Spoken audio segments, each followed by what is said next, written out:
Now I invite the President of the Institute, Professor Sagarika Ekanayake, to formally welcome you to this event.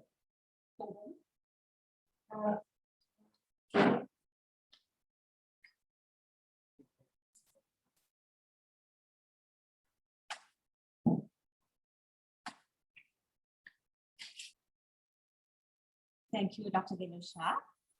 Good morning to all of you. You may be wondering why we have started the proceedings in the absence of our chief guest. He has informed us that he is on his way and he will join us shortly, but to start the proceedings on time. So we have started the proceedings with a slight delay so that we can move on with our program. So it is my pleasure to welcome you all to this 50th annual annual sessions and the 80th anniversary of the Institute of Chemistry, Ceylon. Chief guest is on his way actually. So he is Professor Kapila Perera, former Vice Chancellor of the University of Moratuwa and currently the Secretary to the Ministry of Education.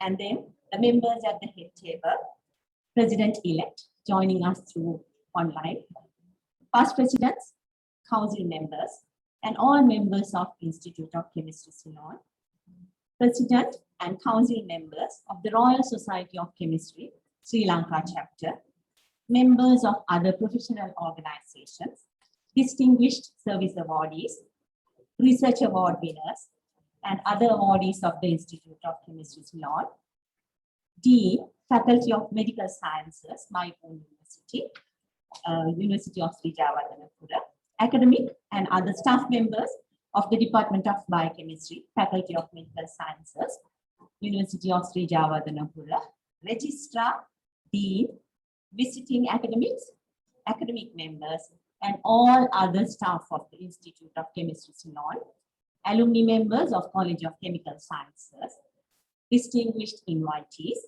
friends, students, ladies and gentlemen. It is my pleasure and privilege to very warmly welcome all of you who are joining through an online platform and physically present, very few, to the inaugural ceremony of the 80th anniversary and the Golden Jubilee annual sessions of the Institute of Chemistry, Ceylon. Even in the absence of the chief guest, I would welcome him. So I am very happy that he agreed to be present here today. So I very warmly, very cordially welcome our chief guest for today's event, Senior Professor Kapila Perera from the Faculty of Engineering, University of Moratuwa, and who was also the former Vice Chancellor of the University of Moratuwa and currently the Secretary to the Ministry of Education. I think it is very appropriate that he is going to be here with us today because the Institute is now conducting a BSc program under the Ministry of Education, so which falls under his purview. So actually, I have understood after talking with his personal assistant that today is the only day he has free. But anyway, he agreed to be with us today. So for that, we are very grateful to him. Also, I'm very happy to welcome all the past presidents and the council members who are joining with us today when we are celebrating the 80th anniversary and the 50th Golden Jubilee of the Institute of Chemistry, Ceylon, of which you all are part of.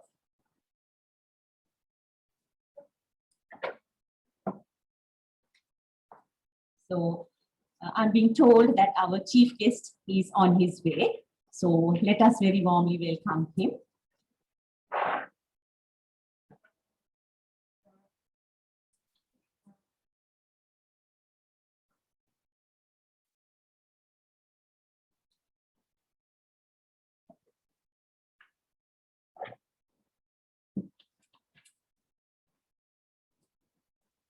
So even though I completed my welcome of you, I will start off again. So we very cordially welcome our chief guest who has arrived now, Senior Professor Kapila Perera from the Faculty of Engineering, University of Moratuwa, and who was the former Vice Chancellor, as I mentioned earlier, and the Secretary of Education. So like I mentioned, we are happy to have you here today, sir, because we are now conducting a BSc program, which is accredited by the Ministry of Education, which is under your purview. So we are grateful to you for being with us today among your busy schedule, especially on a Sunday, as I understood that this is the only free day you have. So thank you for being with us as well. So I'm again welcoming the past presidents and the council members to the event. And I also very warmly welcome all the award winners who are present here, only few are here today, though. Namely our two distinguished award winners, both of whom are past presidents and have been associating with the Institute in many capacities for a long period, making numerous contributions, which very appropriately is being recognized today. I also congratulate and very warmly welcome the Dr. C.L. De Silva Gold Medal winner, Senior Professor Lalit Jayasinghe, to recall, with whom I had the opportunity to do my undergraduate research long time ago at University of Peradeniya. I'm especially happy that you are receiving the award this year when I'm in office. I extend my congratulations and welcome Dr. Paboda Ratnavira, who are joining us online, who won the Sultan Baba Award last year, and our own Mr. Ravindra Pereira, the Long Service Award winner of the Institute, and again our own Dr. Ranmal Gunatilaka, who is our first College of Chemical Sciences Research Award winner. In addition, a warm welcome to Institute students who are receiving awards, scholarships, and prizes for performing well in their academic work.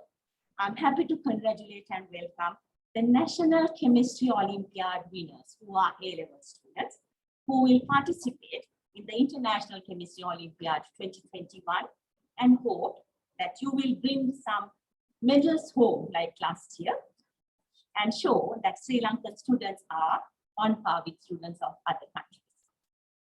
I extend a very warm welcome to all the fellow members and all the members of the Institute of Chemistry Ceylon, Royal Society of Chemistry, and all other professional organizations, my dean and colleagues from Faculty of Medical Sciences, University of Vijayawada, the visiting academics, registrar, and all staff of Institute of Chemistry Ceylon, alumni members of College of Chemical Sciences, all other invitees, friends, students, family, and all who are joining with us today through the online platform. This year, due to the pandemic and all the restrictions imposed on travel and gatherings, we are unable to celebrate the Golden Jubilee of annual sessions as we intended. However, all usual activities will be held using online platforms. The inauguration today is being held with minimum number of office bearers and few awardees being physically present, and mainly as a virtual event. The theme seminar under this year's theme, Sustainable Development through Chemical Sciences, will again be a virtual event with eminent scientists from 5 different countries sharing their experiences related to the theme. I hope you all will join the theme seminar, which is being held tomorrow. The technical sessions on Tuesday, again virtual, will showcase the research work related to the theme, done mainly by Sri Lankan researchers.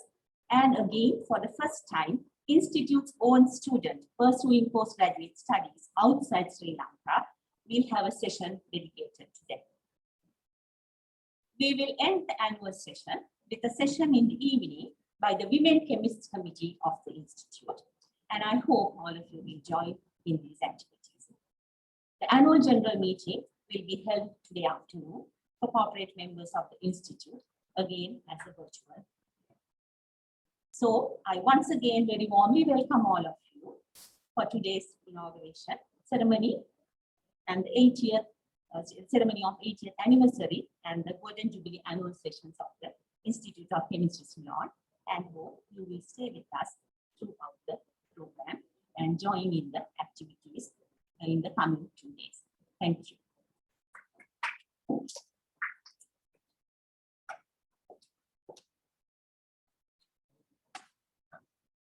Thank you very much, madam. Our president needs no special introduction to this audience. However, as is customary, let me officially present her to you.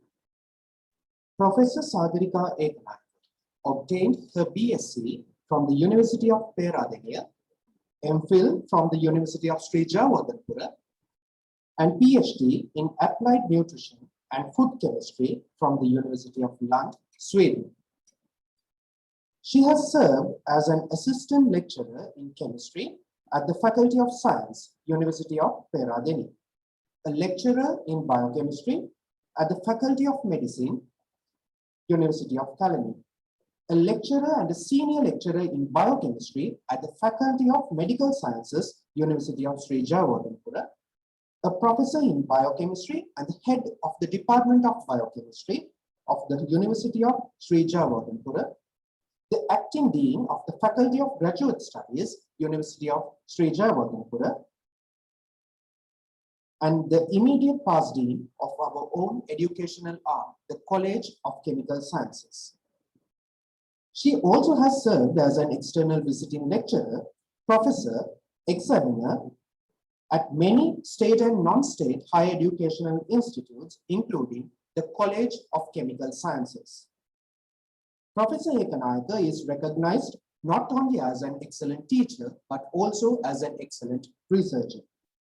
Currently, she has over 70 peer-reviewed journal articles and more than 200 other research communications with over 1,000 Web of Science citations to her name.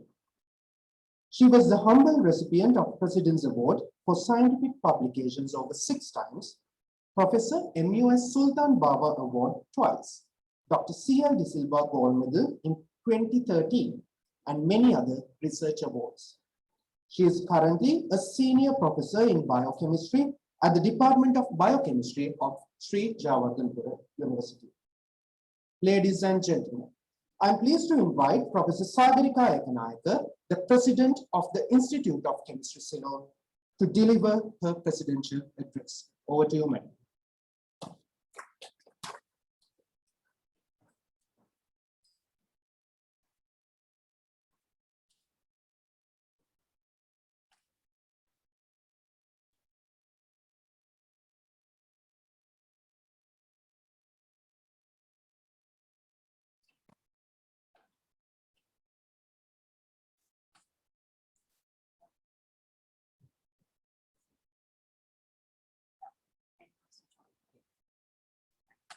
Thank you, Yasuru, for that introduction.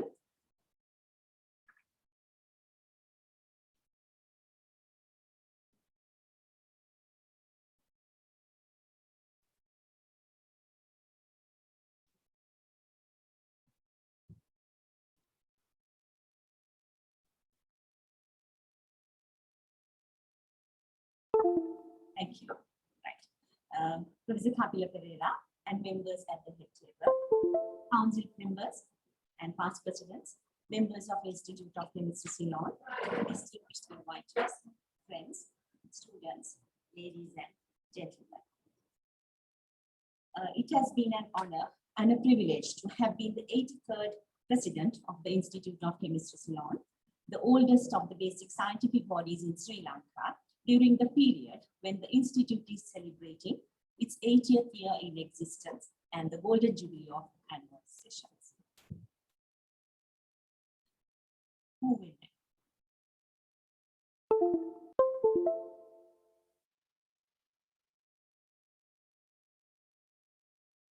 Technical problem, small technical problem of moving my slides.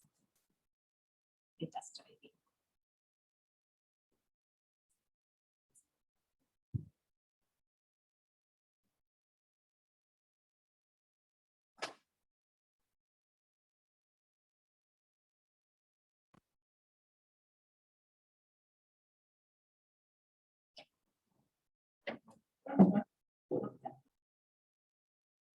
I'm not a very technical person, so please bear with me until I get the hang of operating this.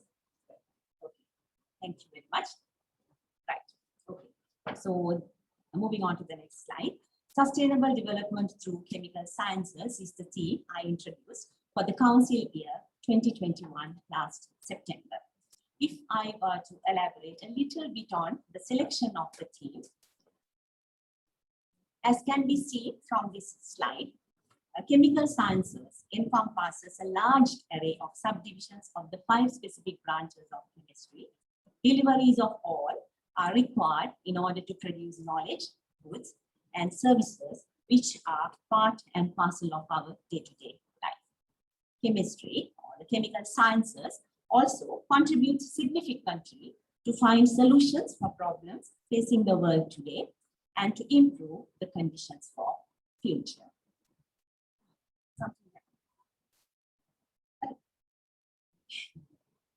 Right. So, chemical sciences have a remarkable effect on the economy and the society and work for the benefit of the humanity and the environment, thus play an essential role in achieving the Sustainable Development Goals identified by the United Nations in 2015. Chemical sciences have been identified to play an essential role in 7 priority Sustainable Development Goals and 5 additional SDGs. The main 7 include, as seen in this slide, circled, zero hunger, good health and well-being, clean water and sanitation, affordable and clean energy, industries, innovation and infrastructure, responsible consumption and production, and climate action. I will very briefly elaborate the involvement of chemical sciences and the contribution the chemists have made and could make with few examples in achieving these priority goals. Chemists' role in achieving zero hunger goal is multifaceted. For example, chemistry can contribute in drought protection of food crops. How? As illustrated by this example of opabactin, a synthetic hormone that stops water loss from crops by inhibiting transpiration. It is intended to be used as a chemical spray, which will control crop water use more efficiently and protects yield from the effects of drought.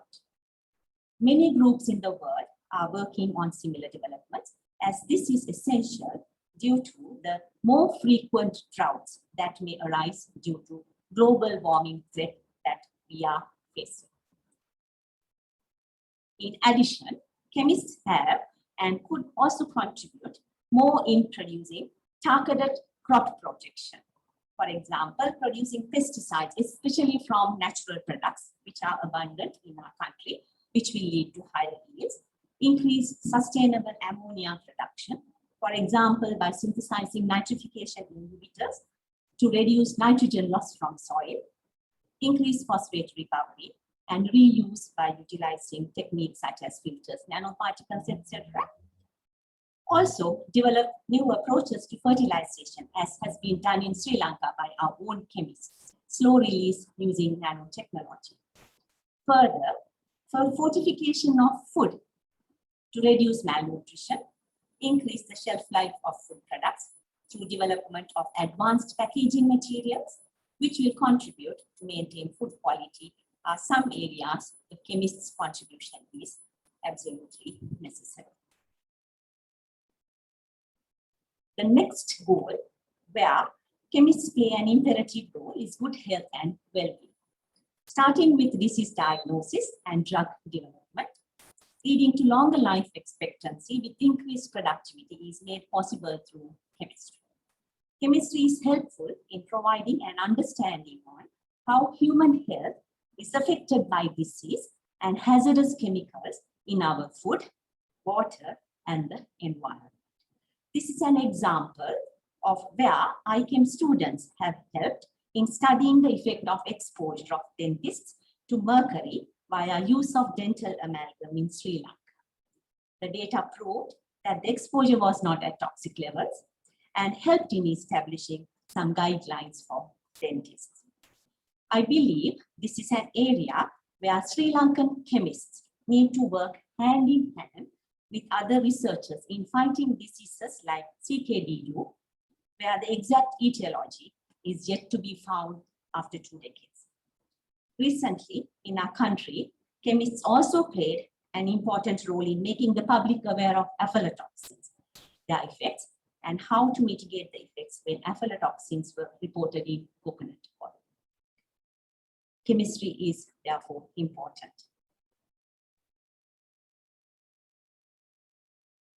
Moving on, developing targeted drugs, reducing environmental pollution, using nanotechnology is also another area chemists work on.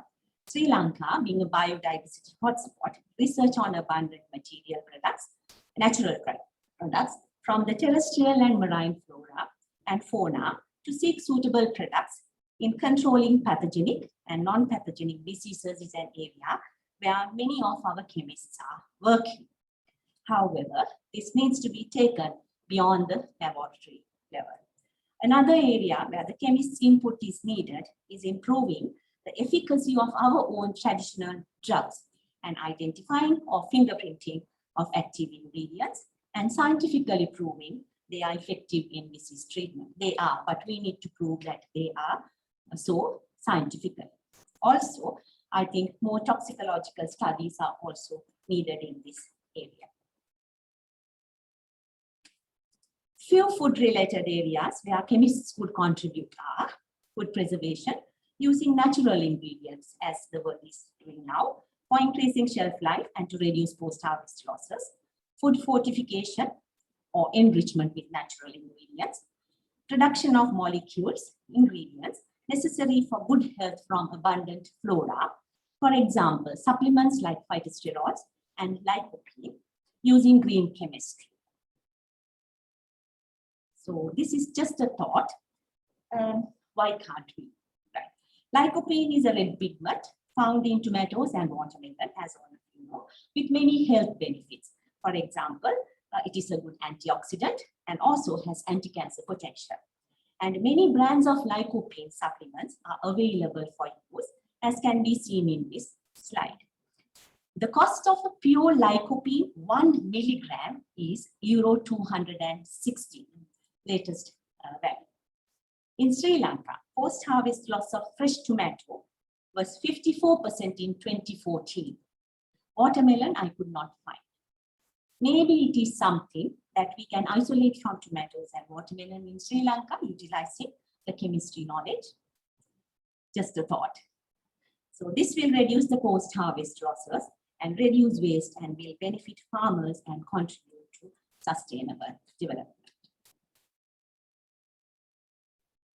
Food chemistry research enlighten people on food selection for prevention or controlling various diseases and conditions. This being one area that I dabble in research, I like to highlight few research that ICHEM graduates, undergraduates have been involved in. For example, this research into hyperkeratinemia done by one of the joint secretaries, a benign condition in infants where the skin becomes yellow in color, led to find the prevalence, prove the exact causes, and also the general mechanism was postulated for the first time in Sri Lanka, as can be seen from these publications.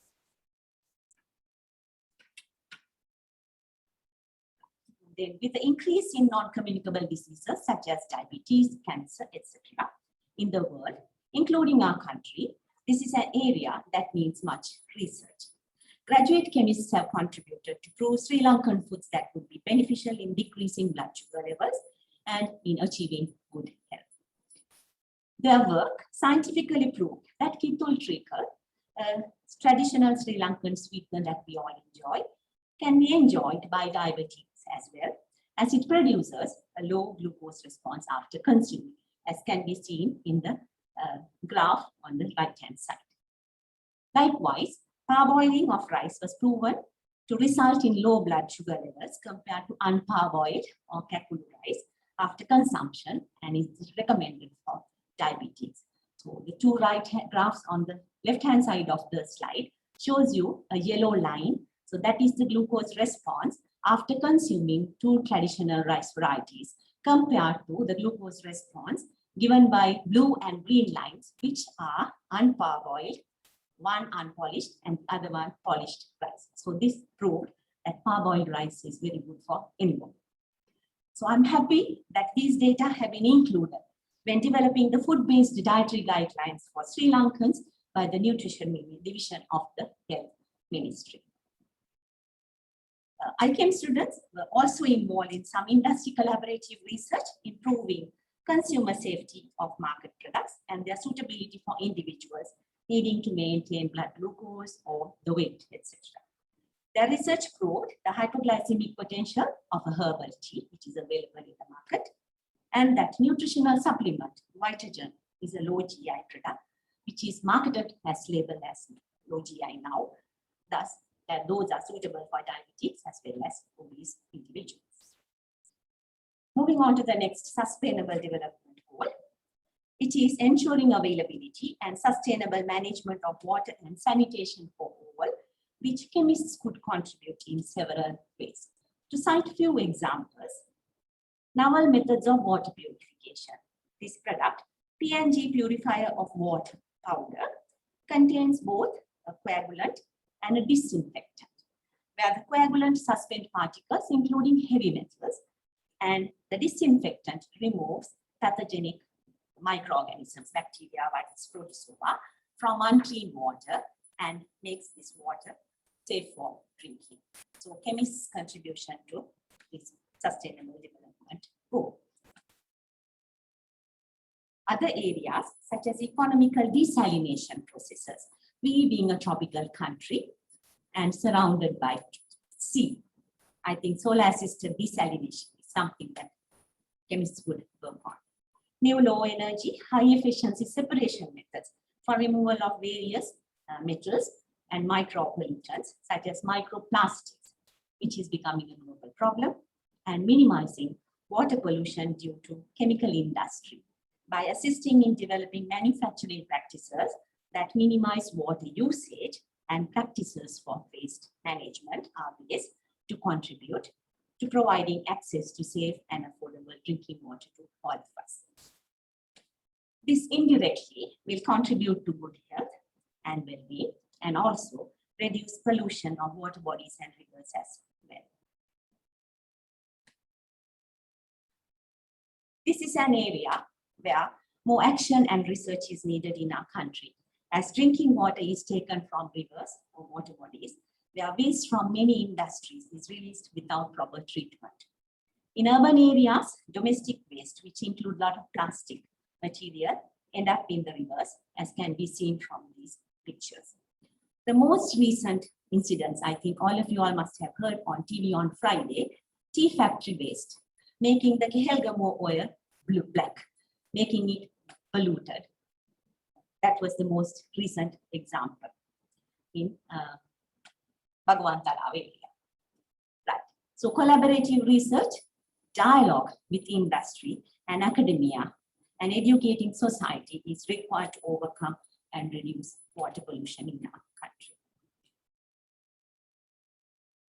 Chemists could also contribute in helping to meet the affordable and clean energy goal by making chemical industries to be more energy efficient.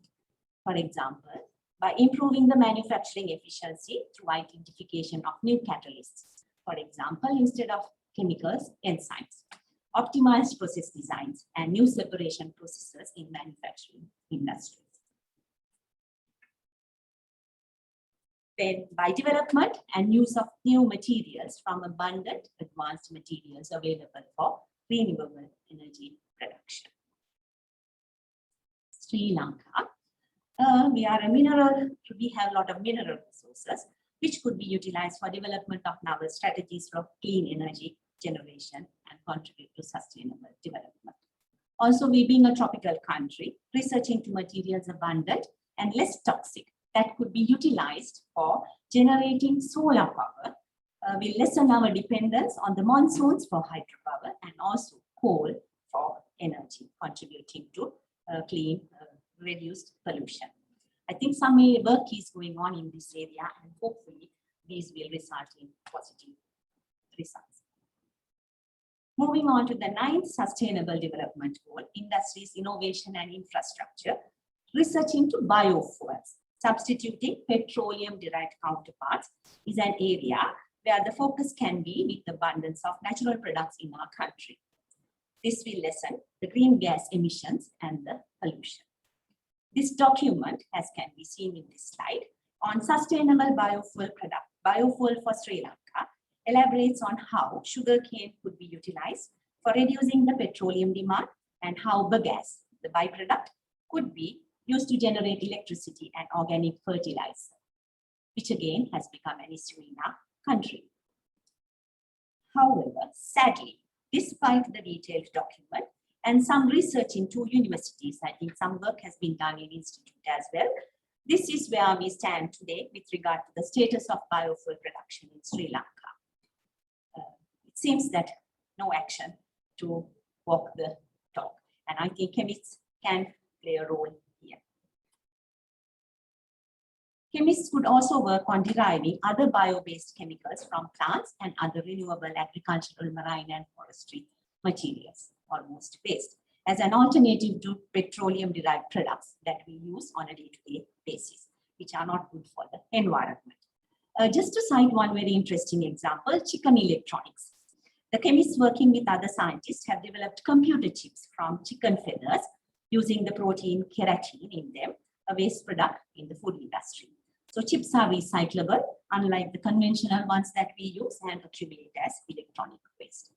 So in this context, we have so much agricultural waste in our country, which could be used for such purposes, where inputs from chemists will be very, very valuable. Moving on to the next priority goal. According to the United Nations, the sustainable consumption and production is about doing more and better with less by decoupling economic growth from environmental degradation, increasing resource efficiency, and promoting sustainable lifestyles. We ourselves are mainly responsible to this goal, as this is mainly based on the use of natural environment and the resources by humans, which have negative impacts on the planet, endangering the systems on which we depend. For example, an estimated 1/3 of all food in the world end up as waste, thrown away by consumers or retailers, or spoiled due to transportation difficulties or poor post-harvest practices. In Sri Lanka, food produce amounting to rupees 18 billion worth was lost in 2018 due to many such factors. I'm sure all of you will realize this year the losses are going to be much more with the problems we are facing with the pandemic. It is imperative that we develop and improve the post-harvest techniques, practices, and do so by developing energy-efficient methods and technologies. For example, finding efficient methods for food packaging, using natural resources, novel natural additives to prevent food waste, and utilize products for the extraction of valuable products such as lycopene, as mentioned earlier. In addition, innovative and efficient waste management, waste recycling, by developing methods to recover the original raw materials or use waste to generate valuable products and increase bio-based products are areas where chemists contribute. Again, another interesting example, tree trimmings to generate cellulose, etc. Fabrics made from these cellulose fibers are called forest-based fabrics, and cellulosic fabrics are also made from agricultural residues. So these are ways in which the chemists have contributed to reduce the life cycle impacts of consumption. Many world-leading fashion labels are now partners in this process and moving away from cotton or synthetic fiber production, which require large amounts of chemicals, water and energy, and produce microplastics affecting water bodies, ocean ecobodies, ecosystems, and human health. Moving on to the next priority goal, in achieving the climate action, SDG, in addition to many other disciplines, chemistry will have a critical role to play. Chemical science research is crucial in listening and adapting to climate change. As can be seen from this slide, human activities have contributed to increasing the concentrations of green gases, global temperature, and particulate matter in the atmosphere.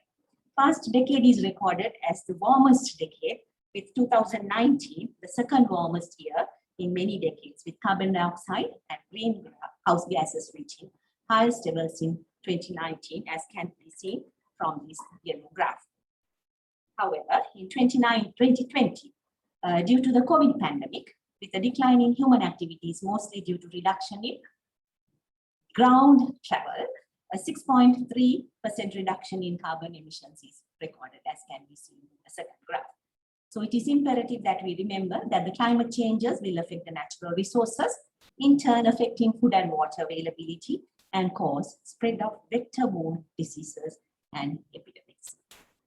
Thus, in limiting carbon emissions from fossil fuels, which is fast becoming a problem in our country as elsewhere in the world, research revival into biofuels from waste or biomass or other energy efficient methods for industry development and encourage using biodegradable resources in day-to-day requirements are areas where chemists could contribute and could work on.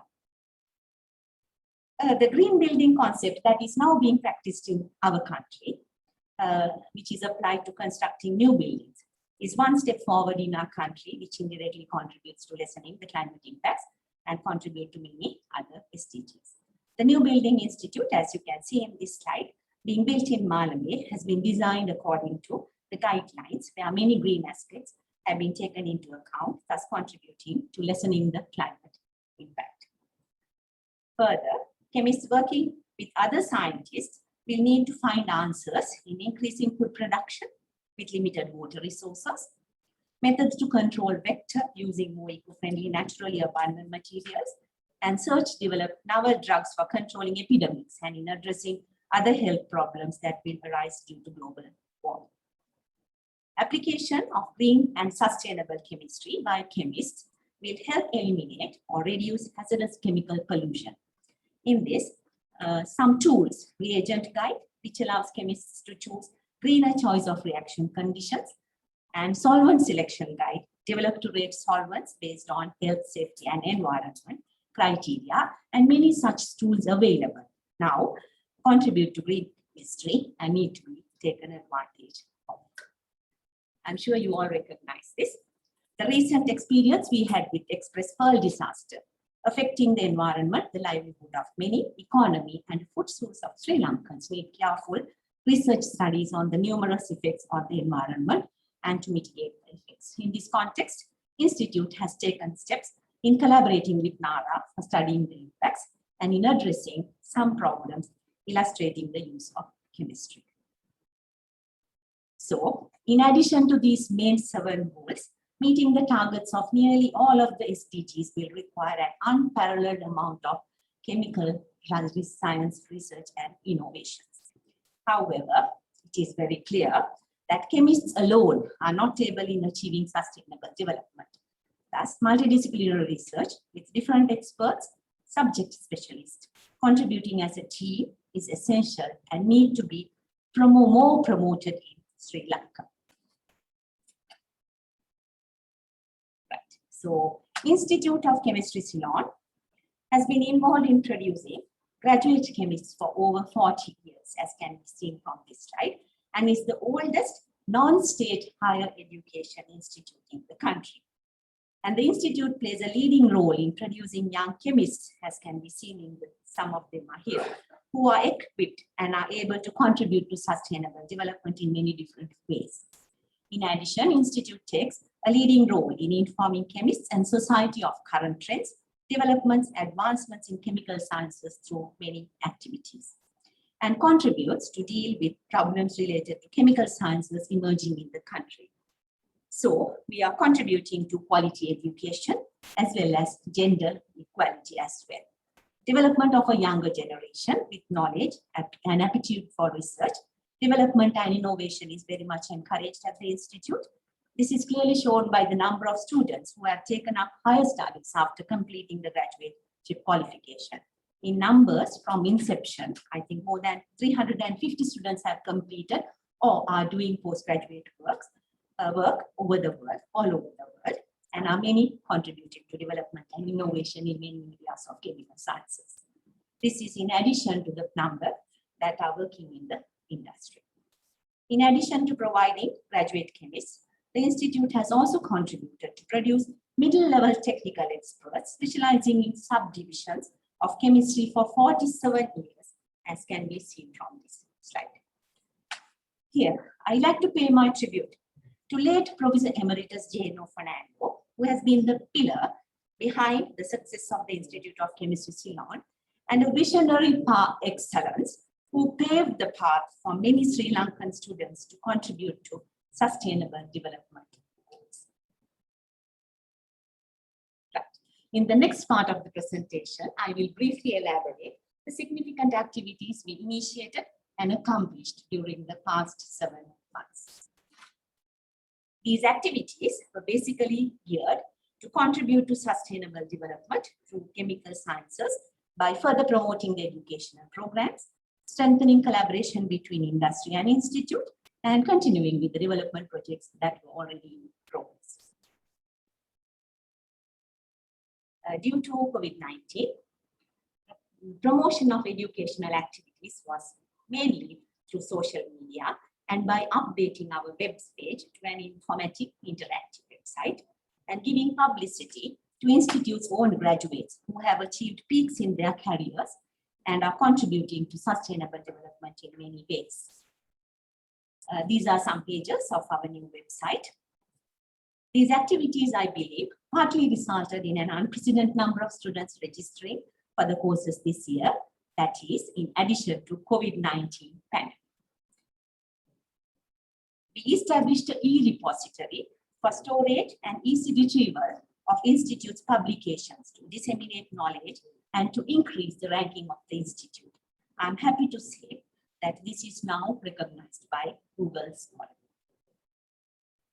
In addition, visiting professors and internal academics have scrutinized and updated the curricula of educational programs.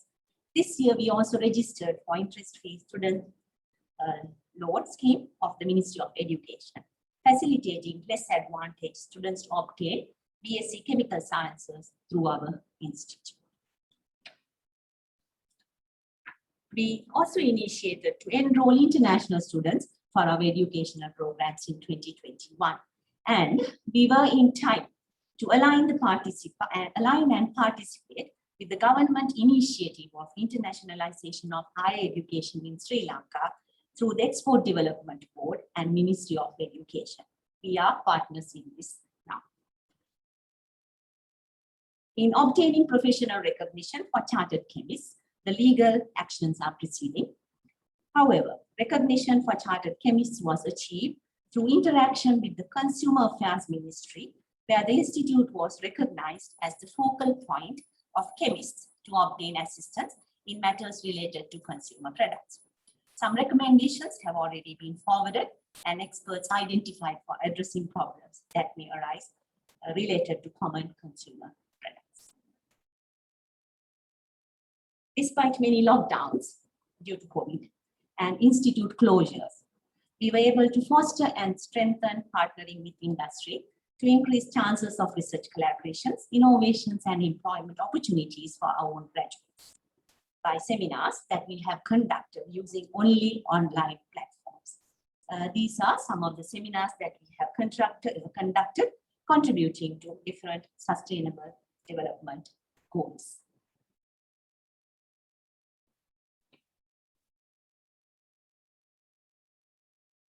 Addressing the climate action sustainable development goal. We were also able to promote the institute among the many participants from various institutes and encourage them to become members of the institute by these seminars. Building project at Malunge, which was stagnated following laying of the foundation stone due to the COVID pandemic, was revived soon after the country opened, and the UDA clearances for building construction was obtained in January 2021. The bids were called and submitted in June 2021. An evaluation to select a constructor for construction of the building is now ongoing. Even though we were unable to celebrate our Golden Jubilee annual sessions as intended, a theme seminar where eminent chemists from 5 different countries delivering talks on various aspects related to sustainable development through chemical sciences is being held tomorrow through an online platform. I hope all of you will join so that you can become more aware about chemistry's latest contribution to sustainable development. This year, we also initiated a technical session dedicated to our own graduate chemists who are pursuing higher studies to elaborate on their contributions to sustainable development at these annual sessions.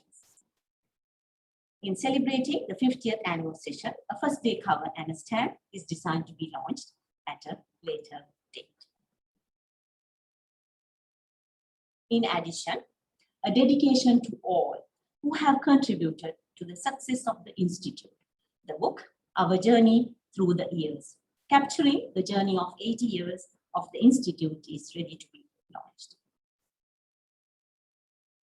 So I come to the end of my presentation. Finally, the not so easy journey of past 10 months through a global pandemic was made easy due to the support and contribution of many individuals. So first and foremost, my family for the unending moral support extended during this period. My late mother and my father for instilling in me to do the correct thing irrespective of personal gain or loss. My husband and daughter for taking care of matters at home and cheering me up, which I needed a lot during some trying times. I take this opportunity to offer my heartfelt gratitude to who actually became my second family, my office bearers, my joint secretaries, Dr. Udaya Jayasundara, Dr. N.A.D. Vagisha, Treasurer, Dr. A.A.P. Kirti, Assistant Treasurer, Dr. Tilini Gunasekara, Editor, Dr. R.S. Gunatilaka and his team, Secretary Education, Dr. Gobika Tirupuranagar, Assistant Secretary, Ms. Sajivani Narasinghe, and my Annual Session Secretary, Dr. Dinusha Udukala. Without whose outstanding support, it would not have been possible to reach the goals I have set and more. Simply said, they were the best team any president could wish for.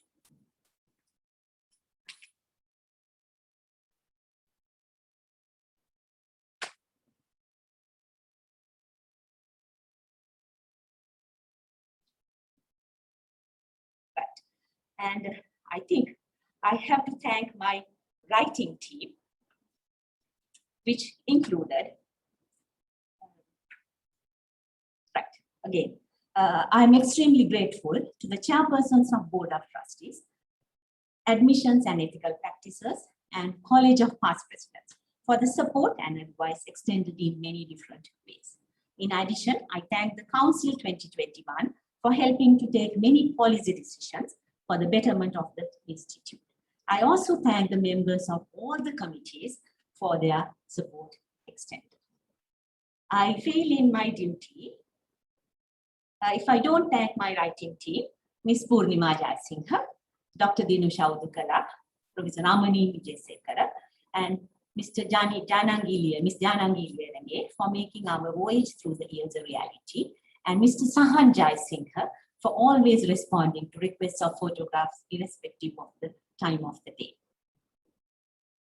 Then I'm very thankful to all staff of Institute of Chemistry Ceylon, Dean, Director DLT, visiting professors, internal academics, registrar, administrative staff, internal auditor and account staff, laboratory, non-academic staff, secretary, security and janitorial staff, all of whom have helped me immensely during this period.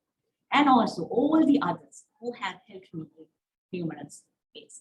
Last but not least, thank you to all of you for joining this event and for your patient ear. I take your leave with a quote from Mahatma Gandhi, quote, "The future depends on what you do today," unquote. Thank you.